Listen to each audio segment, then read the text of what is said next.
I stood at the doorway, watching Molly with her fiery red hair whipping around in the torrential rain.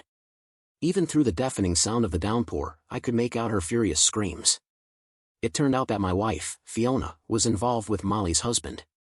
Molly demanded that I put an end to it all. A while back, Fiona had surprised me with a phone call while I was away on a work trip. The rain was lashing against my hotel window when she dropped the bombshell. She wanted a divorce. She claimed we had grown too distant, but this was news to me. I had only been gone a few weeks, and we had barely been together 5 months since my return from the military. I had no idea there were problems between us. Fiona had never said a word. It turned out she had been involved with another man for at least 3 months, maybe longer, while I was away on business. I figured it all out about a week before Molly showed up, though I still lacked solid proof. I tried to save what was left, convincing Fiona to try couples therapy, but she quit after just 2 sessions. I suspected she was playing the part, trying to convince the therapist to keep me around while continuing her affair. Fiona and I had twin girls, Lily and Rose, who were only 2 years old. She often left them with me after work to hit the gym or go for a run, but it was clear she was sneaking off with her lover instead. I was beyond upset, but every time I tried to talk about it, Fiona defended herself and blamed me, even though she was the one at fault. There stood Molly, tall, awkward, with a hooked nose and thin, angry lips. She had gained a few pounds after having her baby, which didn't suit her thin frame. The cold rain had stained her skin with spots of rage. I couldn't even speak, so I simply held the door open and motioned for her to come in, knowing it wouldn't help if the neighbors heard her yelling at me outside. Molly followed me in, continuing to loudly humiliate me as I led her to the dining table and pulled out a chair before sitting down myself. Her anger soon gave way to bitter tears and trembling sobs. I waited patiently for her runny nose to calm. "Are you done?" I asked gently. Molly shot me a furious look, her eyes red-rimmed with anger, sniffling twice but saying nothing. "So," I continued, explaining how the law worked and how it put me at a disadvantage. "You want me to confront her without losing my temper, but that could land me in jail, and then on the street. Not a great plan." We sat in heavy silence until I got up to make some hot tea, the icy rain outside seeping into my bones. I couldn't help but steal glances at Molly. She wasn't conventionally beautiful, but there was something captivating about her. As the hot tea warmed her up, Molly shivered. "Wow, I didn't realize how cold I was," she murmured. Suddenly, she glanced at her chest and cursed under her breath, hugging herself tightly. I couldn't help but sigh. Somehow, this was the most excitement I'd had in months. "Need a sweater?" "My wife's is right there," I offered, bringing over a sweatshirt that Molly quickly pulled on. What followed was a brief striptease as she peeled off her wet t-shirt and bra, then slipped into the sweatshirt. I tried not to make it too obvious that I was watching the impromptu display. Handing her a towel, I suggested, "Your hair." Grateful, she began dabbing her hair dry, and I couldn't help but notice how her movements highlighted the shape of the sweatshirt. It was strange feeling this attraction at such a moment, but I allowed myself one look. Once her hair was somewhat dry, Molly stopped and groaned. "I hate them." I didn't expect this either, I admitted, feeling a shared pain between us. "I can't compete with her. She's fit and gorgeous." "I've put on weight since having my kid," Molly confessed. "She's fit because she has the luxury of time, and you're beautiful in your own way," I surprised myself by saying, stunned by my sudden optimism. "So, what do we do now?" Molly asked, lost. "I'm lost. Every time I think I'm moving forward, I end up alone, broke, and fighting to see my kids," I shared, opening up about my struggles. "What if you had proof of her infidelity?" Molly pondered. "It wouldn't matter in court, but it might give us an advantage elsewhere." "Let's think." "There has to be a way to turn the tables," I said, feeling a strange camaraderie in our shared misery. "Seriously, we all make mistakes now and then. We just have to catch them in the act, and that's where we start." There were expensive new shoes in Fiona's closet that she hadn't bought herself. There was mysterious money flowing around, and her spending didn't add up. Molly straightened, a determined glint in her emerald eyes. "We could actually make this work," I said with a hopeful smile. "A piece of cake. We'll gather the kids and investigate like some weird mix of Magnum PI and the Brady Bunch," Molly joked, her mind already racing ahead. "No need to bring the kids. My sister Violet is watching Jimmy, she can take them," Molly added. "Where are your kids now?" Upstairs, sleeping, I replied. Molly glanced around, her eyes landing on the front door before looking back at me. Do you have any sweats? I'm soaked. I brought her some sweats, and as she took off her shoes, I pointed her toward the bathroom, but Molly turned away, peeling off her jeans and wet underwear in one quick motion before taking her time drying off. The silent invitation hung heavily in the air. It was like a game to her, oscillating between vulnerability and rejection. A wave of frustration washed over me, not directed at Molly but at Fiona for putting me in such a precarious position. Molly's voice trembled when she spoke. I can't believe Damien did this. As I approached, I gently touched her thigh, feeling her shiver under my fingers. Her breath hitched, but she didn't pull away. My touch seemed both a question and an answer. I may not like you much, but I despise him, Molly finally said, pushing me away with a mix of confusion and defiance. In response, I casually took off my sweater, letting it fall to the floor, an unspoken invitation hanging between us. Molly watched, the cold rain still clinging to her skin as my hands warmed her. I kissed her neck, a delicate contact that sent a shiver through her. She let out a soft sigh, melting into me without hesitation. Fueled by a mix of desire and uncertainty about the future, I lifted Molly onto the old mahogany dining table. It was a bold move driven by the intensity of the moment and the unpredictable nature of our desires. Afterward, as the adrenaline faded, Molly met my gaze with a complex smile, a mix of satisfaction and newfound connection. In the silence that followed, I tossed her clothes into the dryer, and there we were, sharing an unexpected moment of intimacy, sitting naked at the table with cold cups of tea between us. Molly's stare was intense, her messy red curls framing her face as she looked at me with a whirlwind of emotions. You knew this was going to happen, didn't you? From the moment you let me in, she laughed, catching me off guard, innocent but tinged with something deeper. Honestly, the thought never crossed my mind until you took off your jeans, she admitted with a playful glint. The atmosphere lightened, if only for a moment. I was afraid you'd say no, I confessed. Molly couldn't help but smile, a genuine one this time. How could I, especially after hearing how Damien neglected me? It's unbelievable. She leaned in, a serious look in her eyes. And Fiona? How could she ignore what you just shared with me? You're miles ahead of Damien.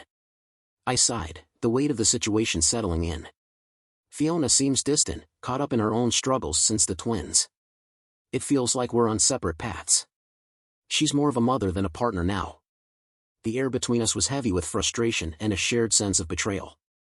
I still don't like you much, asshole, Molly said, her words harsh but without real venom. We were allies in our misery, not enemies. If we're going to take a stand, let's see if your sister can watch the kids tomorrow. We need to clear the air, literally and figuratively.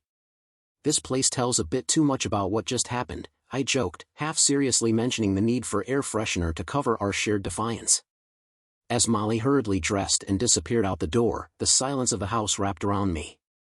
I set about cleaning up, making sure every trace of our encounter was gone, the towels and clothes spinning together in the washer. When Fiona came home later that evening, she was met with an unusual calm. Gone were the heated arguments and the cycle of denial and lies that usually colored our late-night conversations. Her confusion was palpable, a stark contrast to our usual tension. It's funny how a moment of passion can dull the sharp edges of bitterness.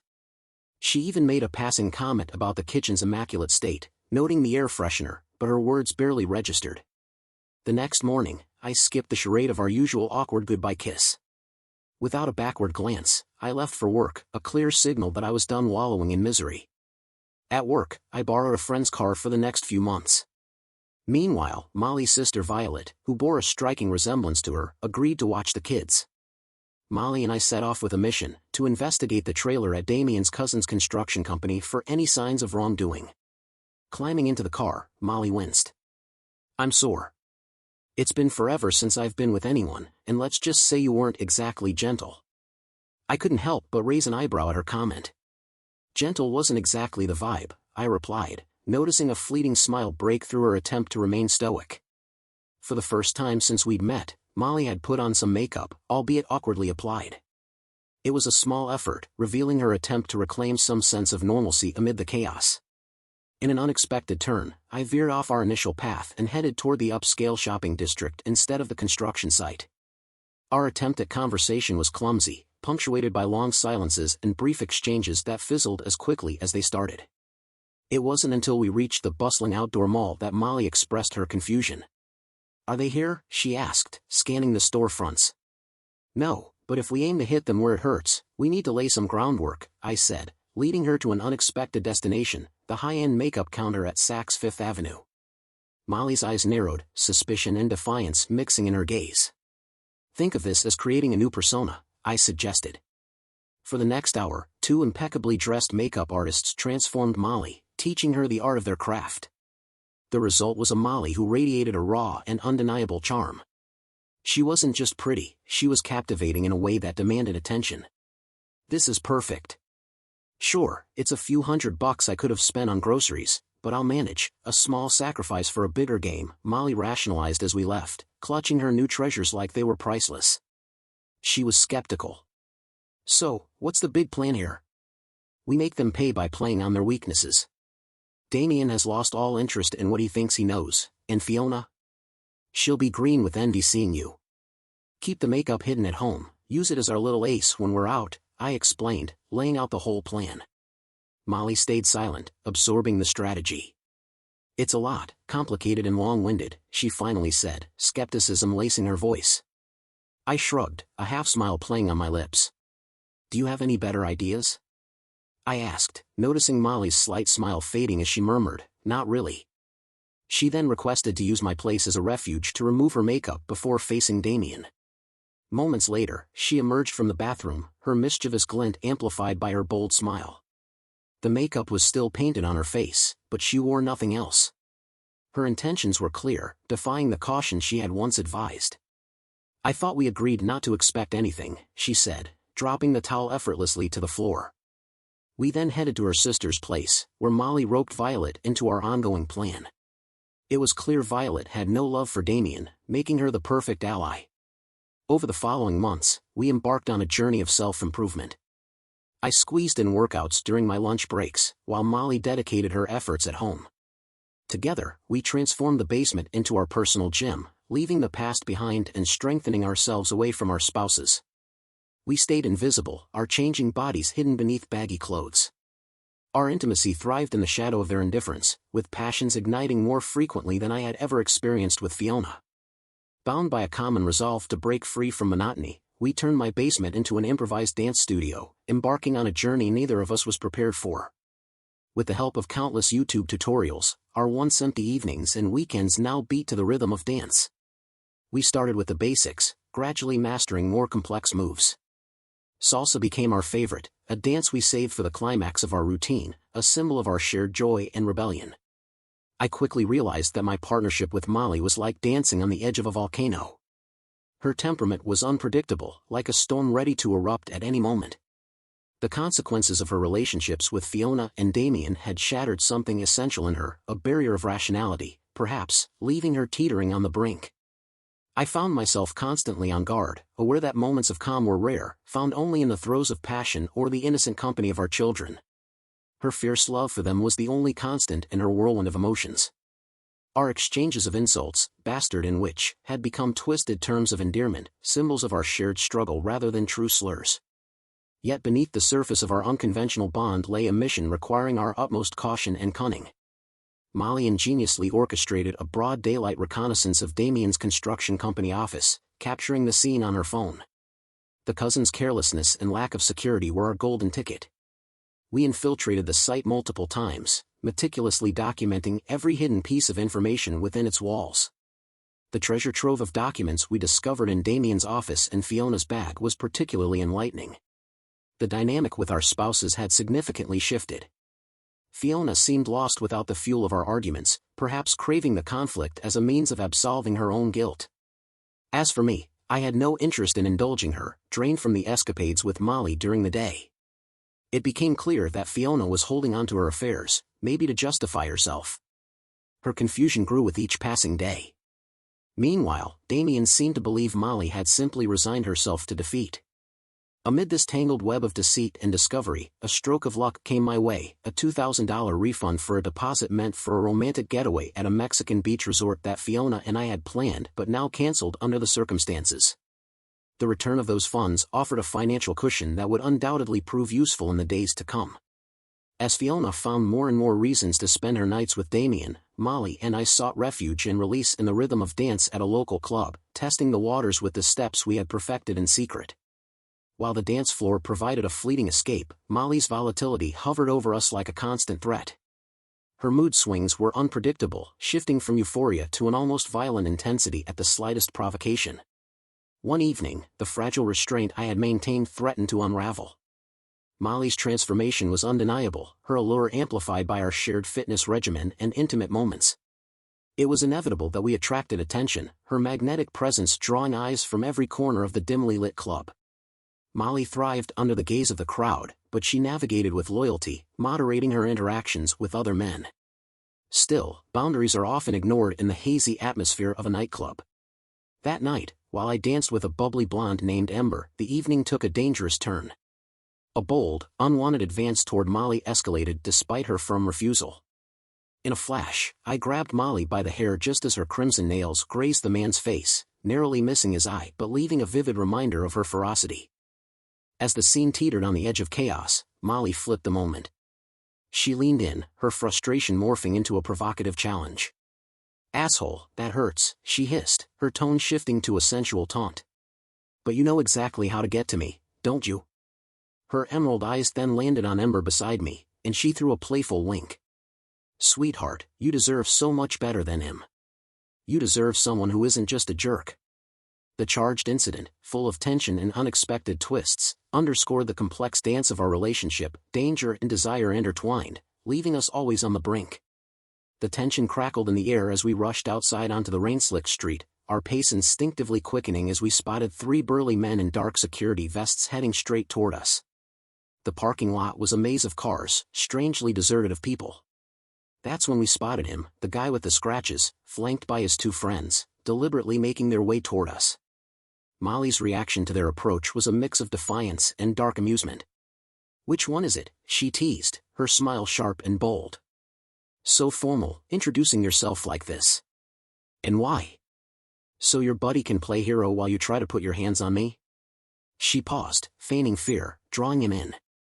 But as he reached out, mistaking her pause for submission, I caught a glimpse of something wild in Molly's eyes, a look I knew all too well, the prelude to chaos. As the largest of the trio loomed behind me, my instincts kicked in, ready for the confrontation. Molly's reaction was swift and visceral. She didn't lunge with her hands, she bit down, her teeth sinking into the man's flesh with a ferocity that elicited a cry of agony. As I turned to face my own opponent, adrenaline surged. My experience wasn't in the MMA cage, but the streets had been my training ground. Yet, it was Molly's wild spirit that captivated my attention. I intervened just as she was about to strike again, pulling her back with all my strength. "Molly, stop." The intensity of her gaze met mine, wild, unbridled, then, as if her inner storm had calmed, she relaxed into a chilling smile. As I pulled her away from the scuffle, I noticed two onlookers, a petite blonde, Ember, and a goth girl with dark hair, watching from a short distance. Their expressions were a mix of shock and disbelief, frozen witnesses to the night's unexpected turn. Molly's eyes landed on Ember, and she approached her with a determination I couldn't understand. My instinct screamed to pull Molly away, to flee before the night spiraled out of control. But confronting her now would only stoke the flames of her unpredictable temper. As she towered over the stunned Ember, my warning was a futile attempt to hold her back. "Molly, come on, she has nothing to do with this." Molly's response was a smile full of secrets. "Oh, I know," she murmured before kissing Ember with unexpected passion. When they pulled apart, Ember's gaze remained fixed on Molly, completely entranced. "Trust me, you deserve better than him," Molly whispered, a mix of venom and justification in her voice. Our retreat to the car was swift, the distant wail of an ambulance punctuating the night. The fear that our actions had been noticed gnawed at me as we drove in silence. Once parked, the urgency of our escape gave way to Molly's desire, the car becoming our refuge until she was satisfied. Then, Molly's vulnerability resurfaced. "I really messed up, didn't I?" Her question hung heavily between us. "We all have our moments, but yeah, that was intense." The satisfaction in her voice when she spoke of the violence was chilling. "It felt so good to hurt him," she confessed, a dark revelation that left me uneasy. It's kind of like a Hannibal Lecter vibe, Molly admitted, unsettling me further. Her laugh, a mix of daring and complicity, vibrated against my skin as she traced a heart around mine. You must have been a slow learner as a kid. Did they have to call in a specialist to teach you how to walk? She teased. Idiot, I replied softly. The affair with Fiona was decided on Molly's terms. With her layers of madness, she always left me perplexed. It's hard to follow her logic sometimes. Maybe she thinks redemption is rare, or maybe she wants Fiona to witness the extent of her loss. Make no mistake, Fiona lost everything she cherished, and Molly orchestrated it meticulously. Yet I suspect Molly wouldn't find much joy in seeing Fiona locked away. She wouldn't be able to savor the drama. In time, Molly might even dictate how Fiona sees her daughters. This entire saga, from the day Molly showed up under the rain, might well be of her making. But honestly, I hesitate to ask. Her answer could be as complex as her schemes. Molly has carved out a space in my heart all her own. She may not have Fiona's conventional beauty, but that doesn't matter. Molly's love is fierce, total, and unyielding, one that doesn't let go until there's nothing left but dust.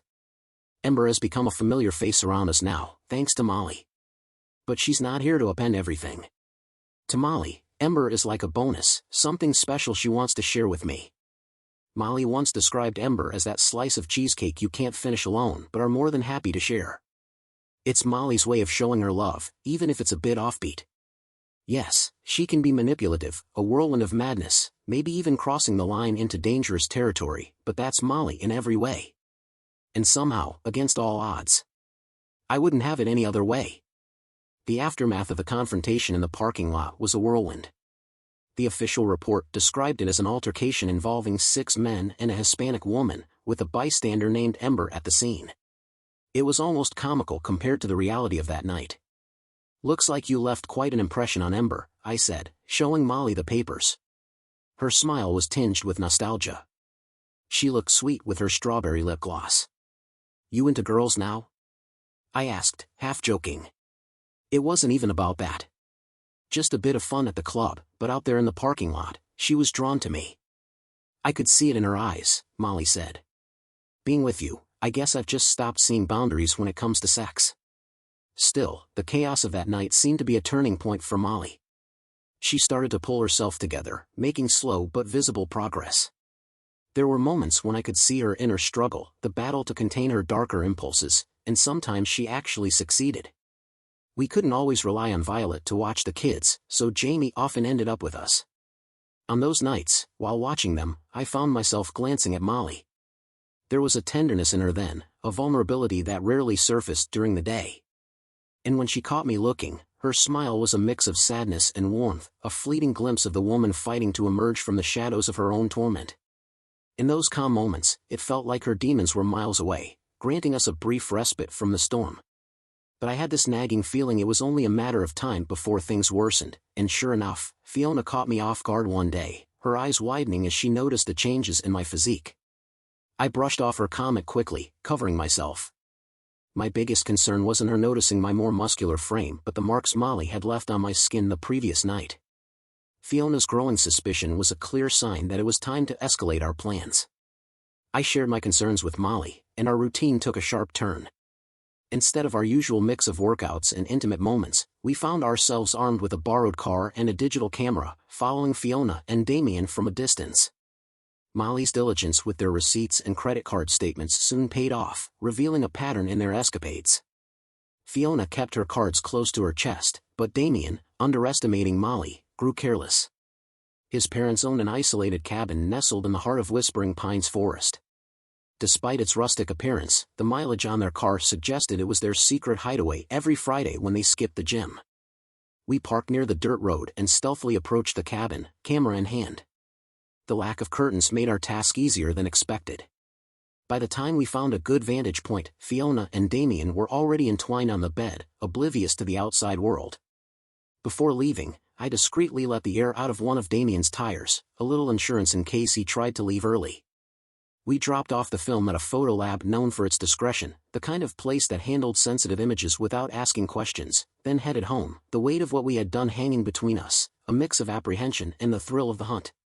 Fiona staggered in much later than usual, her disheveled appearance clearly showing signs of a chaotic night, wrinkled clothes, hair a mess. The next day, Molly couldn't contain her amusement, recounting how Damien not only had to change a tire but also drove over a nail, forcing them to make a miserable stop in the rain, miles from home. Talk about karma, she joked. In the days that followed, our conversations drifted toward the future and what we each wanted. Molly's proposition took me by surprise, but after some thought, I agreed to her plan. We bided our time, staying low until the right moment. About 3 weeks after gathering our evidence, we noticed a predictable pattern in Fiona and Damien's weekend getaways, gym sessions, illicit meetups, and clubbing, ending with their return home in the early hours of Sunday. This weekend, however, we had a different scenario in mind. With the kids safely with Violet, we set out on our mission. Our first stop was a shopping trip, where Molly picked out a stunning dark emerald dress that hugged her curves, its plunging neckline and short length accentuating her features against her fiery red hair. I opted for a sleek charcoal suit paired with a black shirt, the ensemble striking in its simplicity. Our next destination was a salon, where I encouraged the stylists to get creative with Molly's hair and makeup. Transformed and elegantly dressed, we headed to the club, ready to put our plan into action. Upon entering the club, it was clear we were a force to be reckoned with. Molly, exuding seduction and confidence, made sure we didn't even pause at the door.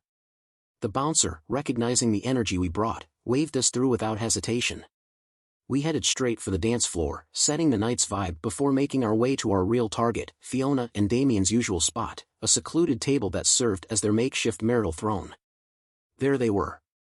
Fiona was wearing a yellow canary dress I'd never seen before, perfectly embodying elegance and sophistication. Damien was looking sharp in a navy suit. In contrast, Molly was a vision of rebellious glamour, her attire screaming defiance against traditional elegance, drawing every eye with each step. I made a show of seating Molly with a theatrical gesture, their stunned silence speaking volumes as we joined them uninvited. My opening was casual, a light jab at the pomp that surrounded us, but it was Damien's icy glare toward Molly that cut through the tension in the air. The conversation turned frosty when Molly's dress was brought up. "You spent a fortune on that, didn't you?" they hinted with a mix of disdain and curiosity. My response was short, my annoyance barely contained. It was a purchase, not a splurge.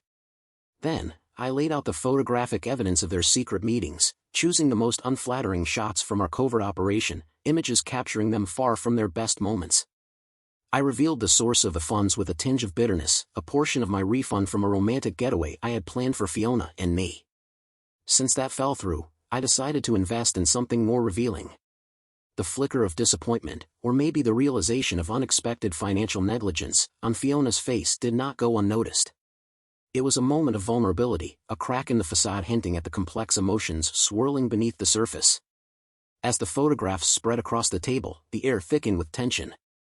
Damien's mask slipped, revealing a glimmer of fear, while Fiona's face drained of color. "So how long has this been going on?" Damien snapped, his tone laced with contempt. "We've been in on this for about 4 months now. How did you figure it all out?" I shot back. "It turns out I didn't have to dig too deep. You both acted like we were too broken, too defeated to fight back," I said, positioning myself in the conversation with a smile of feigned indifference. "And so, you two fell madly in love?" Damien asked, dripping with sarcasm. Molly's response was a sly grin, sharp as a knife. "Not a chance. He's an idiot, and she couldn't stand him anymore." Her smile then took on a predatory edge. "But the sex? It's raw, pure, driven by revenge. We've explored places you wouldn't even dare dream about." Her gaze fixed coldly on Fiona, venturing into realms of pleasure you hadn't even considered, fueled by mutual disdain rather than desire. Fiona's reaction was visceral, a mix of shock and pain, as she turned toward me. "This goes beyond betrayal.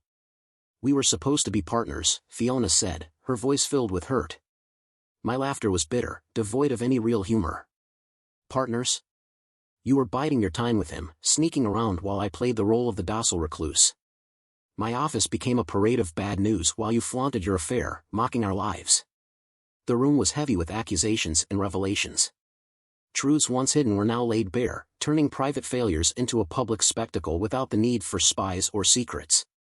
Everything was exposed, changing the game irreversibly. I felt the anger boiling inside me, hot and fast, but then Molly gave me a reassuring squeeze on my leg. This time, it was Molly who kept her cool. She took charge with a calm I admired. The divorces will be straightforward, they all revolve around infidelity. It won't change the financial situation, but let's be honest, it's fair, and it'll definitely ease things a bit, Molly said. My new hobby? Making sure everyone sees these photos, accompanied by a detailed story about how you ruined your marriages and disappointed your families, colleagues, and bosses. I'll even track down your first-grade Sunday school teacher, she added, her gaze lingering on Damien for a moment. Oh, and I'll be moving in with my sister for a while, taking Jamie with me. I straightened up, focused, and spoke my next words like a fastball. What's really going to hit you is that the two of you were dipping into a construction materials account from a construction company. It took us ages to piece it together, but when Molly and I saw how you were living it up, spending like there was no tomorrow, we knew something was off. Turns out, we've gathered enough evidence to prove it. You're looking at charges for tax evasion, wire fraud, maybe even mail fraud. So even if Damien's cousin turns a blind eye, you're both in deep trouble.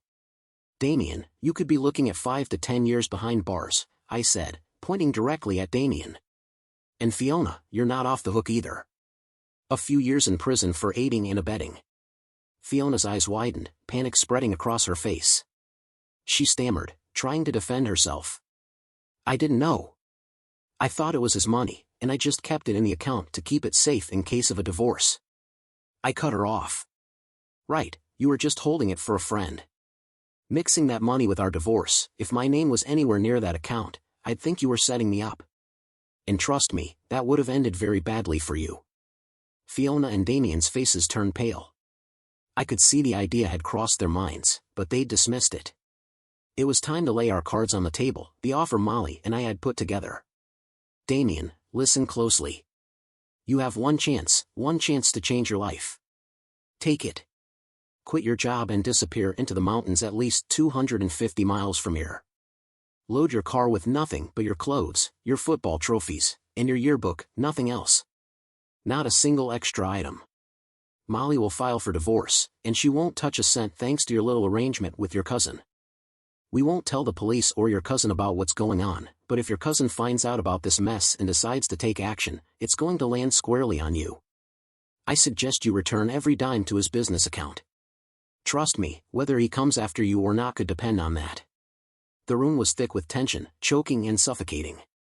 This wasn't just a crossroads for Damien, it was a lifeline, a last chance to dodge a bullet that was already on its way. I turned to Fiona with a stern look. I'm filing for divorce. I get the kids, no alimony for you, and we're citing your affair as the reason. It's simple, accept it or face prison and lose the kids entirely. As for our belongings, take what you want, but be concise. You'll get your clothes and all those shoes of yours. Molly couldn't resist adding, he said you could take your stuff, but honestly, your shoes don't fit me, and I'm not a fan of your wardrobe. And since I stopped wearing underwear around him, your granny panties are all yours. I couldn't help but smile at Molly's words, while Fiona seemed to struggle to keep her composure. Find a job, go back to live with your parents or wherever you want, I don't care. You can see the kids as often as you like. I won't stop you. You're an okay mom, and I won't involve your parents in this. I won't tell them why we're separating. I locked eyes with her, making sure she understood. You have until midnight tomorrow. If Damien isn't far from here by then, we go to his cousin and the police. This deal only stands if both of you agree. Molly leaned forward, her dramatic neckline drawing attention, maybe one last jab at Fiona. You two have really accomplished something remarkable, you know? You brought Molly and me closer. We always said we had nothing in common. We couldn't even pick a movie without fighting. We hated each other's music, and whenever he started talking about his hobbies, I was already asleep, she said, laying it all out. It was a pivotal moment, charged with choices and consequences. But beneath it all, there was a strange sense of closure, and maybe, just maybe, a new beginning. Molly's gaze locked onto Damien with the intensity of a predator zeroing in on its next prey. The only way we could face you was to connect, and the only way we knew how. We had sex, it was our only comfort. If we ever sat down for dinner, it was just to refuel for another round, she said, her eyes shifting to Fiona. I can't understand why you left him for an idiot like that. And don't think I'm playing. If you doubt it, Why not join us next time? It might just stoke the flame, if that's even possible. I glanced at my watch, knowing it was time to wrap things up. We need to stick to the deal. Sorry, but I've got to go pick up the kids. Standing, I extended my hand toward Molly. It was clear that something in her had changed through this confrontation with Damien and Fiona. The wild rage seemed to have faded, replaced by a different Molly. Her fierce passion remained, but the unsettling spark of madness had dimmed. Fiona was quick to react, showing up at my door just after I'd put the kids to bed. We need to talk, she insisted as she walked in. I settled into a comfortable chair. This conversation is overdue, but honestly, we can't let this guy tear us apart. Wait, I interrupted, raising my hand. The real problem in our marriage is staring me in the face. Fiona looked at me, her expression tinged with disdain, something I rarely saw from her. You don't get it, Fiona. Your fate could have been much worse. Molly fought for you, made calls, and tried to pin the blame on Damien. You can't imagine what it took. She hated you, yet she fought for you. She thinks all this mess is partly her fault, I continued, calming the rising anger before it erupted. If that money had been hidden in my name or if the twins' DNA told a different story, we wouldn't even be having this conversation. Fiona's face paled as the reality set in, the isolation tangible. When do I have to leave? She finally asked. Technically, by midnight tomorrow for the sake of symmetry, but you have a week. It'll take you at least 2 days to pack all those shoes, and honestly, I can't wait to see them gone. Her response was a soft whisper that sounded like an apology as she headed upstairs. It took her 5 days to clear everything out, leaving the echo of her presence in a house now filled only with the kids and me. Even with the twins' laughter, the place felt too quiet, too empty. There were rumors that Damien's cousin was looking for him but avoiding the cops. I hope Damien found a good hiding spot. His cousin wasn't someone you'd want to cross. And maybe, just maybe, I hadn't kept entirely silent about where Damien was. A few weeks later, I decided it was good for the twins to spend the weekend with Fiona and her parents. They knew the routine, and Fiona knew that crossing the line meant she could end up behind bars instead of stargazing. Then, close to midnight, there was a knock at the door. When I opened it, there stood Molly, looking as if the night was just beginning, her excitement palpable. She's gone, I nodded, back to her parents, trying to piece together a divorce request with Chester scribbled in bright red. Thanks for mailing it, Molly said, a gleam in her eyes, her wild smile spreading across her face. I figured it was time for a parting gift. Let's stir up the past, I said, a half-smile forming on my lips. I had promised not to involve Fiona's parents, but Molly had made no such commitment. In fact, she'd done quite the opposite. Soon, Fiona's family and friends were receiving packages that would leave questions for years to come. Molly's grin widened. I brought you a housewarming gift. I nearly pointed out that I hadn't moved, but then I realized, she was right. The house felt different now, almost like a fresh start. I think it's time for dessert, I said, as a familiar face appeared behind Molly, timid and curious. Ember had joined us, innocent and unprepared for the whirlwind she was about to enter. We welcomed her into our chaos, more like a spark than a partner, but she didn't complain. Between Molly and me, Ember got an introduction to indulgence, her reactions proving she was an eager learner. Molly wore a victorious smile, like the cat that ate the cream. As morning light filtered in, Molly helped Ember to her car, her steps uncertain and shaky from the night before. Days passed, and Molly would show up sometimes alone, other times with Jamie in tow. When the house quieted and the kids were asleep, Molly would silently take my hand, leading me to a place where words were unnecessary. Our movements were deliberate, a slow dance of rediscovery. Later, as we lay there with her head on my shoulder and her fingers absent-mindedly tracing patterns on my chest, the silence hung heavy with unspoken words. We can't keep doing this, Molly. I finally broke the silence, feeling her body tense at my words. It was like we had an unspoken agreement, nothing in common, no emotional bond, and the silence between us was unsettling. Then, her soft, knowing laugh vibrated against my skin as she traced a heart around mine. You must have been a slow learner as a kid. Did they have to call in a specialist to teach you how to walk? Idiot, I replied softly. The thing with Fiona, Molly had decided her fate. Molly, with her layers of madness, always left me perplexed. It's hard to follow her logic sometimes. Maybe she thinks redemption is a rare commodity, or maybe she wanted Fiona to witness the extent of her loss. Make no mistake, Fiona lost everything she cherished, and Molly meticulously orchestrated it.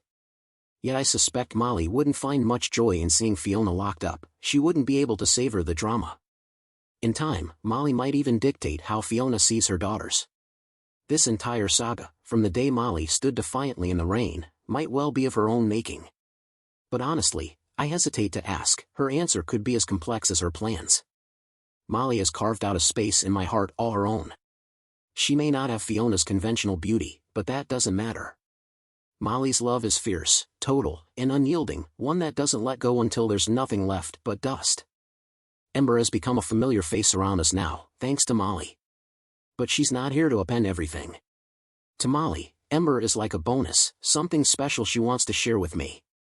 Molly once described Ember as that slice of cheesecake you can't finish alone but are more than happy to share. It's Molly's way of showing her love, even if it's a bit offbeat.